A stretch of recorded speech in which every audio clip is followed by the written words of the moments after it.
Friends, ఈ వీడియోని చూసే ముందు ఈ వీడియో మాత్రం తప్పకుండా లైక్ చేయండి, అలాగే మన ఛానల్ని సబ్స్క్రైబ్ చేసుకోండి. పక్కన ఉన్న బెల్ ఐకాన్ మీద క్లిక్ చేయండి, మీకు ఆల్ నోటిఫికేషన్స్ వస్తాయి. తర్వాత కామెంట్ సెక్షన్లో మాత్రం దిస్ వీడియో ఈజ్ అమేజింగ్ అని టైప్ చేయండి. హాయ్ ఫ్రెండ్స్, నా పేరు శ్రీనివాస్. మీరు చూస్తున్నారు ఎస్పీఎన్ ఎడ్యుకేషన్ యూట్యూబ్ ఛానల్. మొత్తానికి తెలంగాణ పౌర సరఫరాల శాఖ నుంచి ఒక కీలక అప్డేట్ వచ్చింది. మొత్తానికి eKYC ration card eKYC upgrade చేయించుకోవాలి. ఈ నెల 31 వరకు ఛాన్స్ ఇచ్చింది మరి తెలంగాణ ప్రభుత్వం. ఒకవేళ చేయించుకోకపోతే ఏమవుతుంది సార్ అని చెప్పి చాలా మంది అడిగారు.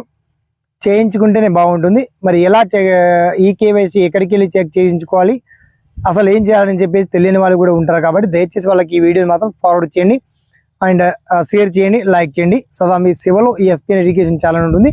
సో మొత్తానికి రేషన్ కార్డ్ ఈకేవైసీ గురించి షార్ట్ కట్ లో మనం ఈ వీడియోలో తెలుసుకుందాం. ఓకేనా? So let's start our topic.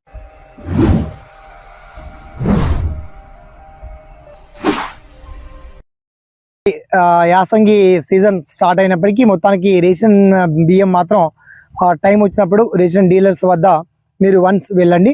Me Aadhaar card and ration card number రెండు తీసుకుని క్యాండిడేట్ కంపల్సరీ వెళ్ళాలి. ఓకే, 5 years అబౌవ్ ఉన్నటువంటి పిల్లలు ఫింగర్ ప్రింట్స్ ఇవ్వాలి. అండ్ మీ ఫ్యామిలీ మెంబర్స్ యొక్క ఫింగర్స్ వన్ కనుక తంబు ఖచ్చితంగా ఇవ్వాల్సి ఉంటుంది. ఒకవేళ ఈకేవైసీ అలా ఇస్తే మీ ఈకేవైసీ అనేది అప్డేట్ అయిపోతుందండి. దాంతోపాటు మొబైల్ నెంబర్ కూడా అటాచ్మెంట్ అయిపోతుంది. సో లింక్ అప్ ఉన్నటువంటి మొబైల్ నెంబర్ కూడా అక్కడ లింక్ ఇస్తే సరిపోతుంది. దీనికి సంబంధించి రేషన్ డీలర్స్ కావచ్చు, రేషన్ షాప్ హోల్డర్స్, ఇది నార్మల్గా మీ మొబైల్ నుంచి చేసుకునేటువంటి ఛాన్స్ ఉన్నప్పటికీ ఎక్కువ మొత్తంలో రేషన్ షాప్ హోల్డర్స్కి, రేషన్ డీలర్స్కి అవకాశం ఉంది. కాబట్టి అక్కడ బయోమెట్రిక్ విధానంలో వన్స్ మీరు రేషన్ ఎవరైతే ఇప్పటికీ థంబ్ ఇంప్రెషన్ అప్డేట్ చేసుకునే వాళ్ళు ఉంటారో వాళ్ళకు తప్పకుండా తెలియజేయండి. మీ ఫ్యామిలీ కుటుంబంలో ఎంతమంది ఉంటారో అంతమంది తప్పకుండా ఈకేవైసీ అప్గ్రేడ్ చేయించుకోండి. దాంతోపాటు హెల్త్ కార్డు విషయంలో కూడా బయోమెట్రిక్ మొబైల్లోనే అప్గ్రేడ్ చేసుకోవచ్చు. ఆరోగ్యశ్రీ విషయంలో ఆరోగ్యశ్రీ పథకంకి 5 లక్షలు ఈసారి 5 లక్షలు పెంచుతూ కూడా గత ప్రభుత్వం నిర్ణయం తీసుకుంది. ఆరోగ్యశ్రీలో కూడా పేరు లేనటువంటి వాళ్ళు కూడా అది కూడా బయోమెట్రిక్ విధానాన్ని మొబైల్లోనే అప్గ్రేడ్ చేసుకోవచ్చు. ఎలా అప్గ్రేడ్ చేసుకోవాలి సార్, మొబైల్లో ఏ విధంగా అవుతుంది అనేది ఆ వీడియోకి కూడా మీకు లింక్ ఇచ్చామండి. మొత్తానికి ఆరోగ్యశ్రీ అప్గ్రేడ్ చేసుకోవాలి. దాంతోపాటు రేషన్ కార్డు సంబంధించి కూడా ఈకేవైసీ ఇప్పటికీ కూడా మీరు థంబ్ ఇంప్రెషన్ ఇవ్వకపోతే ఏ ఫింగర్ అయినా సరే, లెఫ్ట్ ఫింగర్ అయినా రైట్ ఫింగర్ అయినా, ఈ 5 fingers తో ఏ ఫింగర్ అయినా సరే తప్పకుండా మీ ఫింగర్ ప్రింట్ బయోమెట్రిక్ లో అక్కడ రేషన్ షాప్ లో వెళ్ళి అప్డేట్ చేయించుకోండి. వీలున్నప్పుడు మొత్తానికి మీరు తప్పకుండా అప్డేట్ చేయించుకోండి. ఈ విషయం తెలియని వాళ్ళకి తప్పకుండా తెలియజేయండి.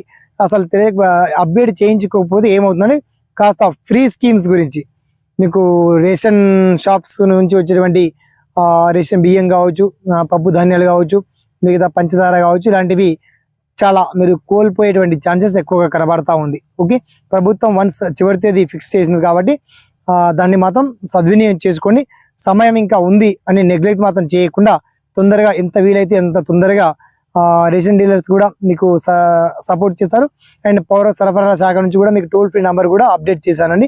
వన్స్ మీరు లింక్ అప్డేట్ చెక్ చేసుకోవచ్చు. మీకు ఏదైనా డౌట్స్ ఉంటే వన్స్ కాల్ చేసి మీరు మాట్లాడవచ్చు. డైరెక్ట్ మీకు వచ్చేటువంటి ప్రతి డౌట్ని నేను సాల్వ్ చేసి సందేహాలని నివృత్తి చేసేటువంటి ప్రయత్నం మాత్రం చేస్తామండి. ఓకేనా? Thanks for watching. జై హింద్.